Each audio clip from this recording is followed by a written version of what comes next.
Salut les apis. Comme vous voyez, dans le Pas-de-Calais, on a du soleil. Température 12-13 degrés, rien d'exceptionnel. Les abeilles sortent bien, bonne rentrée de pollen, quelques rentrées de nectar aussi sur les sols marceaux. Donc ça commence à se lancer au niveau de la saison apicole. Donc aujourd'hui, une petite vidéo sur ce qu'il faut faire en avril au rucher. Un petit générique, on se retrouve tout de suite. C'est parti!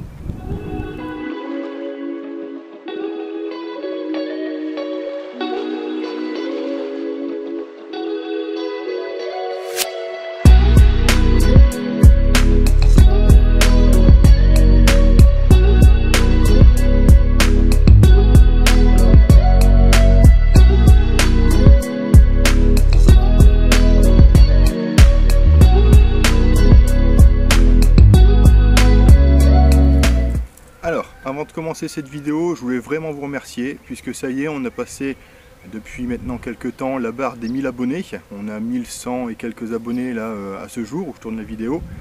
Donc je voulais vraiment vous remercier, ça me fait vraiment plaisir que vous vous abonniez à ma chaîne. J'ai beaucoup de commentaires positifs, comme quoi les vidéos, ça vous plaît bien, les explications sont claires. Donc ça me motive vraiment pour continuer à vous faire des belles vidéos tout au long de la saison. Et à ce qu'on progresse tous ensemble. Si je peux aider les débutants, je pense que c'est déjà pas mal. Allez, c'est parti. La météo du mois d'avril peut être très capricieuse. On peut avoir de très belles journées avec des très bonnes températures et également avoir des fortes gelées la nuit. Il peut y avoir aussi des périodes de froid intenses mais très courtes, sur 1 ou 2 journées. Le mois d'avril est encore un mois charnière entre deux eaux. Soit il est très bon, soit il est très médiocre. Avril et mai sont les 2 mois où les floraisons sont les plus importantes. Ces floraisons favoriseront le bon développement de la colonie. Il y a également les arbres fruitiers qui sont en fleurs, les cerisiers, les pommiers, les pruniers, les poiriers, mais également d'autres arbres tels que l'érable et le magnolia.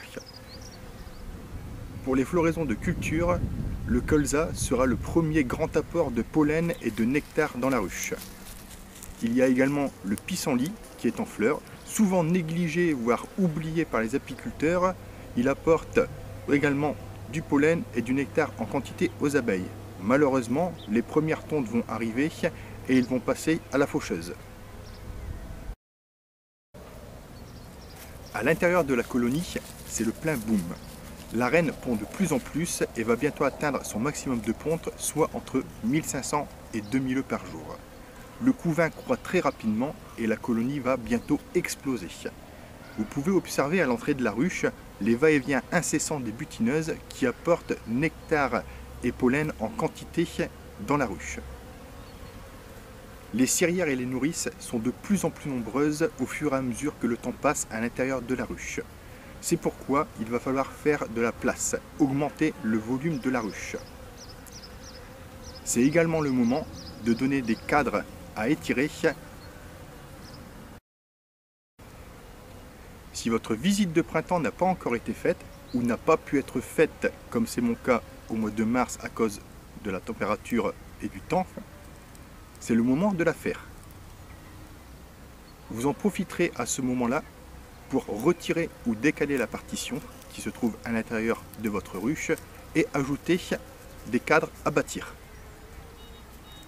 Cela aura pour effet de donner de la place aux abeilles et donc de limiter l'essaimage.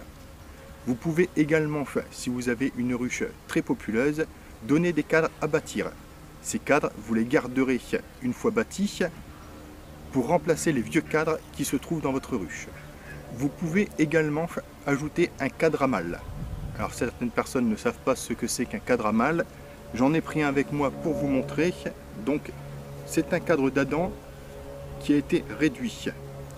Donc là on va venir mettre une cire gaufrée pour que les abeilles puissent étirer et faire des jeunes abeilles ouvrières. Et en dessous on va les laisser construire comme elles veulent.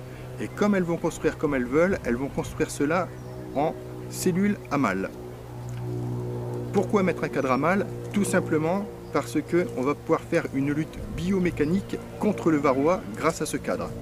Vous laissez les abeilles construire, la reine pondre, Vous allez voir, les cellules de mâle sont différentes des cellules d'ouvrière. Et lorsque ces cellules sont operculées, vous venez découper la cire que les abeilles ont construite. Et ça, vous le donnez à vos poules, vous le laissez pour les oiseaux, vous faites ce que vous voulez avec. Mais au moins, ça tuera des varrois. Et vous remettez ce cadre dans la ruche. Et un nouveau cycle reprend, puisque les abeilles vont reconstruire en mâle et vont reprendre du mâle. Vous pouvez faire ça jusqu'à 2 fois par an. Avril est également le mois de début de la période d'essaimage. Donc, vous pouvez cueillir des essaims aux alentours de chez vous. Si vous ne l'avez pas encore fait, c'est encore le moment de mettre une ruche piège pour essayer de capter un essaim. Sur les ruches très fortes, vous pouvez prélever 2 ou 3 cadres afin de constituer un essaim artificiel. Bien sûr, ne réduisez pas le volume de la ruche, remplacez les cadres que vous avez pris par des cires gaufrées.